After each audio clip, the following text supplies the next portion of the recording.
வணக்கம். வாழ்க வளமுடன். மூவிரு முகங்கள் போற்றி முகம்பொழி கருணை போற்றி ஏவரும் துதிக்க நின்ற ஈராறு தோள் போற்றி காஞ்சி மாவடு வைக்கும் செவ்வேல் மலரடி போற்றி அண்ணான் சேவலும் மயிலும் போற்றி திருக்கைவேல் போற்றி போற்றி வெற்றிவேல் முருகனுக்கு அரோகரா. ஆண்டாளனுடைய 3வது பாசுரம், மார்கழி திங்களின் பாவை நோன்பின் 3வது நாள். இது ஒரு ஒரு மிகப்பெரிய அற்புதமான ஒரு பாசுரம் இது. அதாவது இதை பேசலாம் அப்படின்னு சொல்லிட்டு இதுக்கு ப்ரிப்பேர் பண்ணும்பொழுது ஏகப்பட்ட விஷயங்கள் வந்துக்கிட்டே இருக்கு. எதை சொல்லணும் எதை சொல்லக்கூடாது அப்படி போனால் இது ஒரு மிகப்பெரிய ஒரு வீடியோ பதிவாக போகும். அதாவது இந்த ஒரு பாடலை வச்சு மட்டும் சொல்லணும்னா எங்கன்னா ஒரு 3 மணி நேரத்துக்கு மேலே நம்ம சொல்லலாம். இந்த பாடலுடைய அவ்வளோ விஷயங்கள் இருக்குது இந்த பாசுரத்தில். அப்போ அவ்வளோவும் நம்ம சொன்னோம்னா அது மக்களுக்கு அவ்வளோவா அது இப்போதைக்கு ஏற்புடையதாக இருக்காது. நம்ம ஒரு ஷார்ட்டான விஷயத்தை பார்த்துட்டு போயிடலாம். முதல் பாசுரத்தில் ஆண்டாள் நாராயணனை சொல்லியிருப்பாங்க. நாராயணன் நமக்கே பறை தருவான்னு சொல்லி. 2வது பாசுரத்தில் பரமன் அடி பாடின்னு சொல்லியிருப்பாங்க. 3வது பாசுரம் இப்போ என்ன சொல்கிறாங்க அப்படின்னா, அதாவது உத்தமன் பேர் பாடின்னு சொல்கிறாங்க. அப்போ உத்தமன்னா யாரு? அப்படி பார்க்கும்போது திருமாலினுடைய அவதாரங்கள் நிறைய அவதாரம் இருக்கு.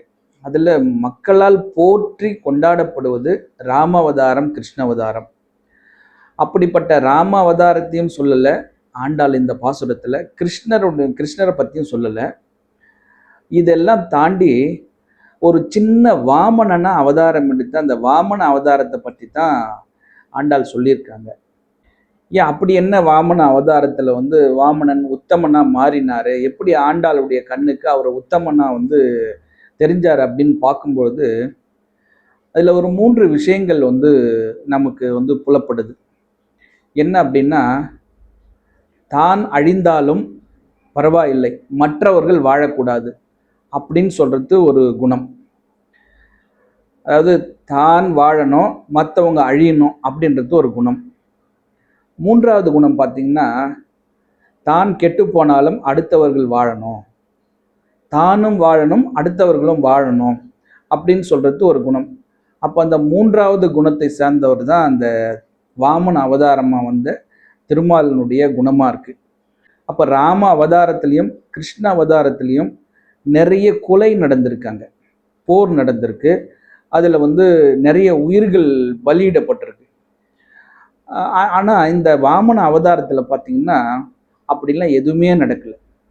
தான் என்ற கர்வம் கொண்ட அந்த மாபலியை ஒரு சாதாரண ஒரு சின்ன அவதாரம் எடுத்து திருவிக்கிரமனா வளர்ந்து அவனுக்கு அருள் கொடுத்து தான் என்ற அகங்காரத்தை அழித்து ஆட்கொண்டதினால் ஆண்டாளுக்கு இந்த திருவிக்கிரமனை உத்தமன் சொல்லிட்டு சொல்கிறாங்க.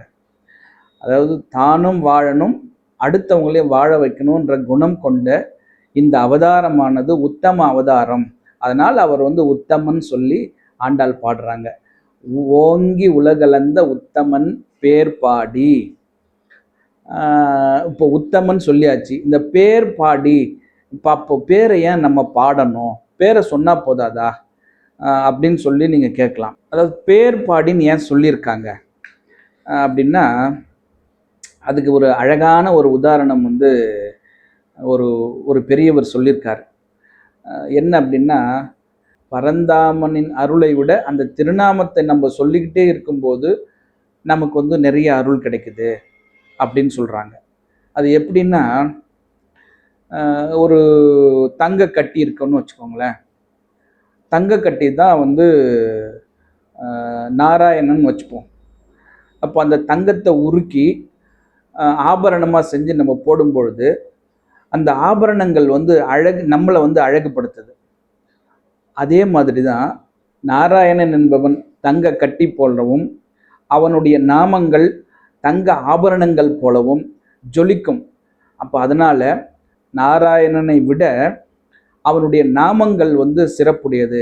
அதனால தான் ஆண்டாள் ஓங்கி உலகளந்த உத்தமன் பேர் பாடி அப்படின்னு சொல்லிட்டு நாராயணனுடைய பேரை பாடுறாங்க. அடுத்த வரியில வந்து தீங்கின்றி நாடெல்லாம் திங்கள் மும்மாறி பெய்து. இந்த மழை பெய்யும் போது மக்களுக்கு வந்து தீமை வராமல் இருக்கணும். ரெண்டாவது விஷயம், இந்த மழை வந்து நாடு முழுவதும் பெய்ய வேண்டும்.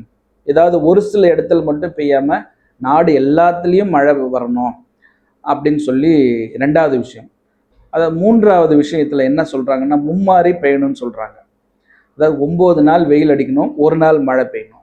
மறுபடியும் 9 நாள் வெயில் அடிக்கணும், ஒரு நாள் மழை பெய்யணும்.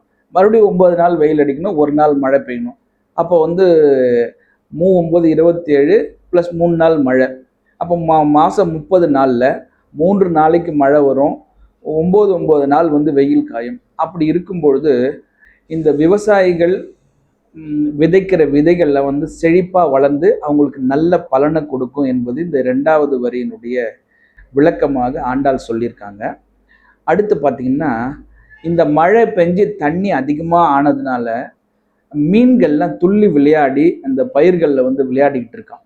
அதையும் ஆண்டாள் சொல்லியிருக்காங்க அந்த 2வது வரியில். அடுத்து பார்த்தீங்கன்னா 3வது வரி பாருங்க, அழகாக இருக்கும். அதாவது தேன் பூச்செல்லாம் போயிட்டு தாமரை மலர்ல தேன் எடுக்குமா. அதில் அதிகமான தேனை அந்த வண்டுகள் குடிச்சிட்டு மயக்கத்தில் அந்த பூ சென்டர்லேயே வந்து அப்படியே மயக்கமாயி விழுந்துருமா. இப்போ தாமரையினுடைய குணம் என்னன்னா, சூரியன் அஸ்தமனம் ஆயிடுச்சுன்னா தாமரை மூடிக்கும். அப்போ இதுங்க அந்த மயக்கத்திலே அந்த தாமரை பூவில் விழுந்ததால அதால் எழுந்துக்க முடியல. இரவெல்லாம் அந்த பூக்குள்ளாரவே இருந்து மறுநாள் காலையில் சூரிய உதயம் ஆனதுக்கப்புறம் தாமரை மலர்ந்ததுக்கப்புறம் அந்த வண்டுகள் வந்து மயக்கம் தெளிந்து தன்னுடைய பெண் பூச்சோட போய் சேர்ந்ததா இந்த இந்த வரிகளில் வரும். ரொம்ப ஒரு அற்புதமான ஒரு, அதாவது கவித்துவமான வரி இதுன்னு கூட சொல்லலாம். இதை ரொம்ப ஆண்டாள் வந்து அவ்வளோ அருமையாக சொல்லியிருக்காங்க. அடுத்து பார்த்திங்கன்னா, அதாவது இந்த ஆயர்பாடியில் வந்து நிறைய கறவை மாடுகள் வளர்த்துக்கிட்டு இருந்தாங்க. இப்போ மாதம் மும்மாரி பெஞ்சு அதாவது பயிர்லாம் செழிப்பாக இருக்கும்போது அந்த மாடுகள் மேயறதுக்கான இடங்கள் வந்து அதிகமாக இருக்கும். அப்படி அந்த பச்சை புல்ல பசுமாடுகள் மேயும் போது பால் அதிகமாக கொடுக்குமா. அதாவது கறக்கிறவங்க போய் அந்த மடியில் கையை வைக்கிறதுக்கு முன்னாடியே அவங்க எடுத்துன்னு போகிற பாத்திரம்லாம் நிறைஞ்சு போகிற அளவுக்கு பால் கொடுக்கும் அப்படின்னு சொல்லி ஆண்டாள் சொல்லியிருக்காங்க.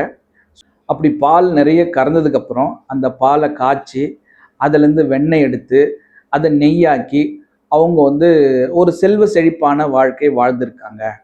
இதனுடைய உள்ளார்ந்த கருத்து என்னன்னா, மக்கள் இயற்கையோடு இயைந்து வாழ்ந்தாங்கன்னா அவங்க வந்து ஒரு செல்வ செழிப்பான வாழ்க்கைக்கு வாழலாம் அப்படின்றது தான் வந்து உட்பொருளாக சொல்லியிருக்காங்க ஆண்டாள் இந்த பாசுரத்தில்.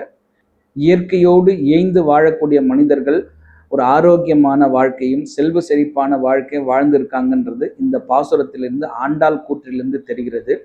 முதல் பாசுரத்தில் நாராயணன், 2வது பாசுரத்தில் பரமன், 3வது பாசுரத்தில் உலகளந்த பெருமாளை பற்றி பாடியிருக்க ஆண்டாள்.